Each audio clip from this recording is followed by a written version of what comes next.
नमस्कार। आज हम एक बहुत ही दिलचस्प सफर पर निकलने वाले हैं। हम ऋग्वेद के पन्नों को पलटेंगे, लेकिन एक अलग नजरिए से, एक वैज्ञानिक नजरिए से। हम देखेंगे कि इसकी कुछ सबसे कमाल की कहानियों के पीछे का सच क्या है। तो सवाल ये उठता है कि ये जो हजारों साल पुराने श्लोक हैं, क्या ये सिर्फ कहानियां हैं, सिर्फ मिथक हैं, या फिर क्या इनमें उस जमाने के लोगों की गहरी वैज्ञानिक सूझबूझ भी छिपी हुई है? चलिए पता लगाते हैं। तो इस पड़ताल में हम तीन बड़ी उलझी हुई पहेलियों को सुलझाने की कोशिश करेंगे। पहली पहेली है इंद्र का वो दिव्य पेय, दूसरा उनका वो मशहूर हथियार वज्र, और तीसरी एक बहुत ही अजीब कहानी कुछ छिपी हुई गायों की।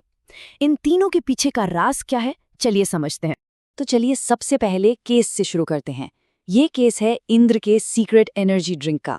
हाँ, एक ऐसा दिव्य पेय जिसे सोम कहा जाता था, और कहा जाता है कि इसे पीते ही इंद्र को असीम शक्ति मिल जाती थी।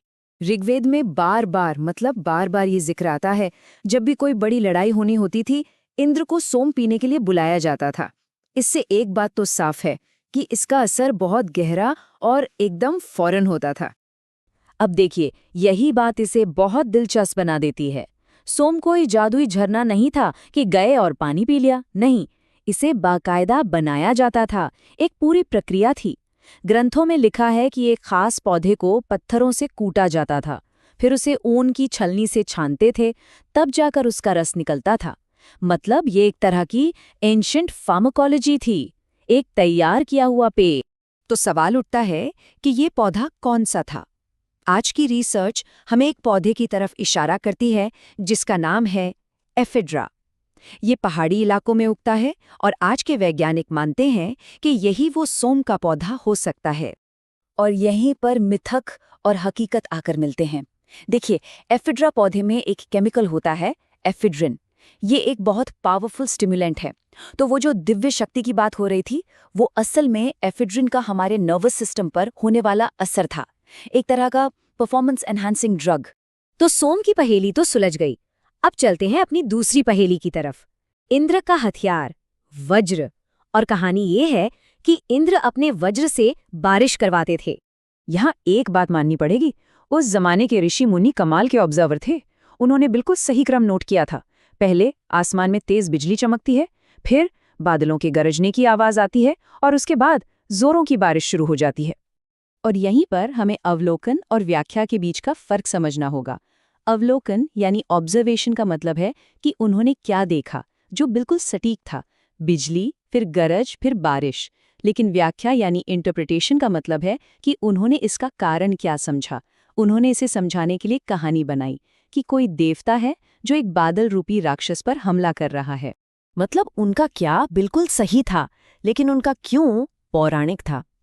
अब जाहिर है, उस जमाने में उन्हें इलेक्ट्रोस्टैटिक्स या साइंस के बारे में तो पता नहीं था, तो उन्होंने इस प्राकृतिक घटना को समझाने के लिए अपने समय के सबसे ताकतवर मॉडल का इस्तेमाल किया, जो थे देवता और राक्षस।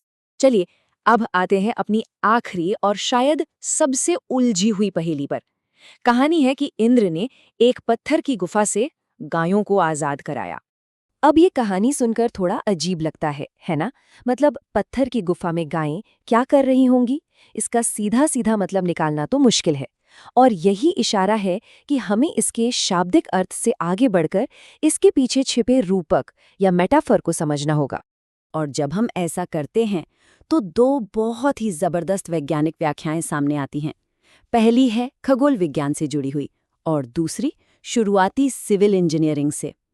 एक थ्योरी के मुताबिक गायें असल में सूरज की किरणें हैं, और गुफा है रात का अंधेरा, तो इंद्र का काम है सुबह लाना। दूसरी थ्योरी के मुताबिक गाय हैं पानी की धाराएं, और गुफा है कोई पहाड़ या रुकावट, तो इंद्र का काम है नहर बनाकर उस पानी को बाहर निकालना। तो अपनी इस पूरी पड़ताल के बाद आखिरी फैसला क्या है? इन श्लोकों में छिपे विज्ञान के बारे में हम क्या कह सकते हैं? तो देखिए, सोम कोई अमृत नहीं, बल्कि एफेड्रा पौधे से बना एक ताकतवर एनर्जी ड्रिंक था, यानी प्राचीन फार्माकोलॉजी। वज्र मौसम का एक बिल्कुल सटीक ऑब्जर्वेशन था, जिसे समझाने के लिए पौराणिक कहानी गढ़ी गई। और गुफा में बंद गायें, सुबह होने की खगोलीय घटना या फिर पानी निकालने की इंजीनियरिंग का एक गहरा मेटाफर था। मतलब इन ग्रंथों में सटीक ऑब्जर्वेशन और उस समय की सांस्कृतिक सोच का एक गजब का मेल है। ये दिखाता है कि वो लोग प्रकृति से कितने गहरे जुड़े हुए थे। इससे एक बात तो साफ हो जाती है, जब भी हम ऐसे प्राचीन ग्रंथों को पढ़ते हैं तो असली ज्ञान ना तो हर बात को आंख बंद करके मान लेने में है और ना ही हर बात को कोरी कल्पना कहकर खारिज कर देने में। सच इन दोनों के बीच की परतों में कहीं छिपा होता है। और ये हमें एक आखिरी सवाल के साथ छोड़ जाता है। सोचिए, अगर उस जमाने के लोगों ने अपने आसपास की दुनिया को इतनी बारीकी से समझा, तो क्या ये मुमकिन नहीं कि उन्होंने ध्वनि यानी साउंड के विज्ञान को भी समझा हो? क्या मंत्रों की ध्वनि में सचमुच कोई भौतिक शक्ति हो सकती है?